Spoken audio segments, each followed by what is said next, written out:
Pernahkah Anda bertanya-tanya, mengapa setelah bekerja bertahun-tahun, rasanya masih sulit sekali untuk maju secara finansial? Bukan soal malas atau tidak berpendidikan, karena banyak orang Indonesia bekerja keras setiap hari, lembur, bahkan ambil kerja sampingan. Tapi mengapa hasilnya tetap saja seperti itu? Mengapa yang kaya makin kaya, sementara yang lain berputar di tempat? Menurut data OJK tahun 2025, lebih dari 53% pekerja di Indonesia gagal mencapai target tabungan mereka. Dan yang lebih mencengangkan, 80% generasi Z mengakses pinjaman online ilegal untuk kebutuhan konsumtif. Ini bukan soal gaji kecil atau besar. Ini soal kebiasaan. Kebiasaan kecil yang dilakukan berulang setiap hari, tanpa sadar, tanpa berpikir. Dan kabar buruknya, banyak dari kebiasaan ini tidak kita sadari, karena sudah menjadi bagian dari gaya hidup sehari-hari. Kabar baiknya, begitu kita sadar, kita bisa memilih.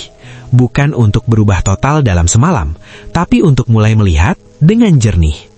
Mari kita bahas satu persatu, 8 kebiasaan buruk yang menurut data dan riset paling sering membuat orang Indonesia susah kaya.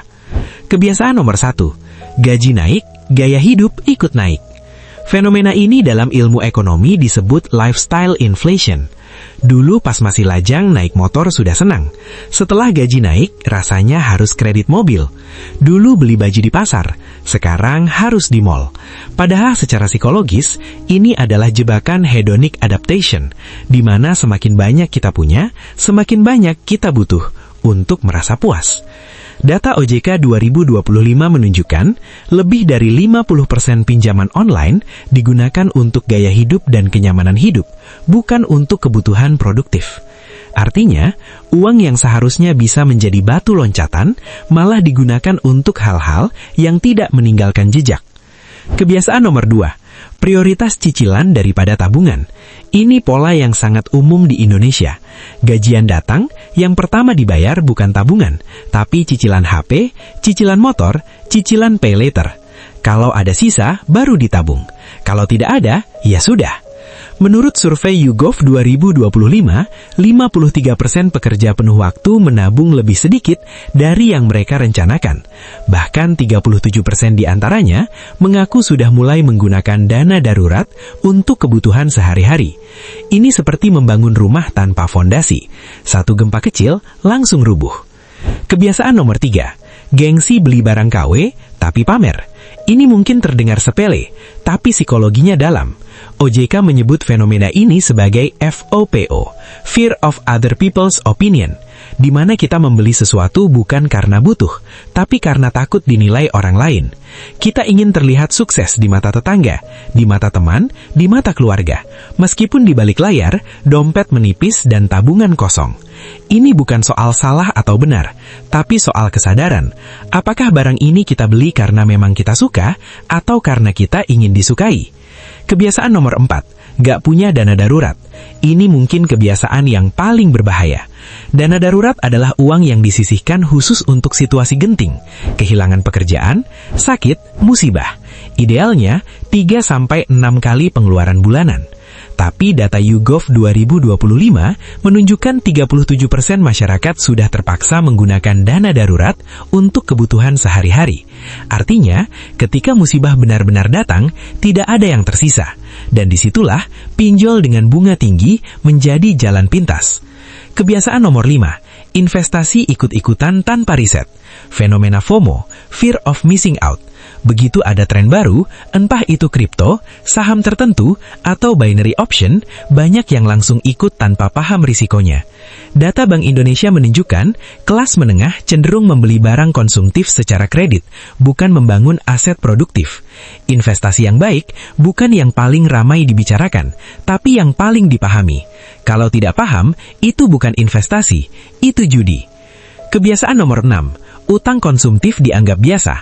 Ini mungkin kebiasaan yang paling mengkhawatirkan.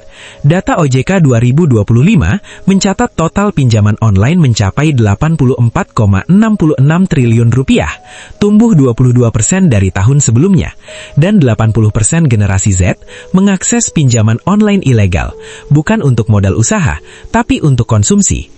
Fenomena YOLO, You Only Live Once, membuat banyak orang merasa bahwa utang untuk liburan atau hiburan adalah hal wajar. Padahal utang konsumtif adalah utang paling berbahaya karena tidak menghasilkan apa-apa, hanya bunga yang terus berjalan. Kebiasaan nomor 7, meremehkan pengeluaran kecil. Inilah jebakan paling halus dan paling tidak disadari. Kopi susu 30.000 sehari, rokok 20.000 sehari, jajan snack 15.000 sehari. Masing-masing terlihat kecil. Tapi menurut hitungan INDEF 2025, kenaikan harga Rp100 per hari untuk satu barang saja dalam sebulan jadi 3.000, dalam setahun 36.000. Sekarang kalikan dengan berapa banyak pengeluaran kecil yang Anda lakukan setiap hari. Angkanya bisa mencapai jutaan dalam setahun. Uang jutaan ini, jika diinvestasikan, dalam 10 tahun bisa menjadi puluhan juta, dalam 20 tahun, ratusan juta. Tapi karena terlihat kecil, kita abaikan. Dan tahun demi tahun, uang itu lenyap tanpa jejak. Kebiasaan nomor 8, gak punya tujuan finansial. Ini adalah akar dari semua kebiasaan sebelumnya. Kalau kita gak punya tujuan, kita gak akan pernah sampai kemanapun. Kita hanya berputar-putar di tempat. Menabung tanpa tujuan, akhirnya kepakai untuk hal yang gak jelas. Investasi tanpa arah, akhirnya ikut-ikutan tren. Tujuan finansial tidak harus muluk. Bisa untuk DP rumah 5 tahun lagi. Bisa untuk dana pendidikan anak. Bisa untuk pensiun 20 tahun lagi. Yang penting adalah tahu kemana kita mau pergi, sehingga setiap keputusan kecil hari ini sejalan dengan arah itu. Sekarang kita sudah tahu 8 kebiasaan ini, tapi penting untuk dipahami, ini bukan untuk membuat Anda merasa bersalah, karena sebagian besar kebiasaan ini bukan murni kesalahan individu. Ada sistem yang lebih besar yang mendorong kita ke arah itu. Iklan dirancang untuk membuat kita merasa kurang. Media sosial dirancang untuk memicu FOMO. Pay letter dirancang untuk menurunkan hambatan belanja. Jadi jika Anda merasa terjebak dalam kebiasaan ini, Anda tidak sendiri. Ada jutaan orang Indonesia yang mengalami hal yang sama. Yang membedakan bukanlah siapa yang sempurna, tapi siapa yang mulai sadar. Dan kesadaran adalah langkah pertama. Bukan untuk berubah total dalam semalam, bukan untuk hidup dalam penyesalan, tapi untuk mulai melihat dengan jernih. Mulai dengan satu kebiasaan, misalnya mencatat pengeluaran kecil selama sebulan, melihat kemana uang benar-benar pergi, atau mulai memisahkan rekening, satu untuk cicilan, satu untuk tabungan, satu untuk kebutuhan harian. Pisahkan sejak awal, atau cukup bertanya pada diri sendiri sebelum membeli, apakah saya butuh, atau saya hanya takut ketinggalan. Pada akhirnya, yang membedakan bukanlah seberapa besar gaji kita, tapi seberapa sadar kita dalam mengelola pilihan-pilihan kecil setiap hari. Karena kekayaan bukan hanya tentang berapa banyak yang kita hasilkan, tapi tentang berapa banyak yang bisa kita pertahankan dan kita arahkan menuju kehidupan yang memang kita inginkan. Bukan sekedar kehidupan yang terjadi begitu saja karena kita tidak pernah memilih. Sekarang setelah menonton video ini, Anda tahu kebiasaan-kebiasaan ini, Anda tahu datanya, Anda tahu psikologinya.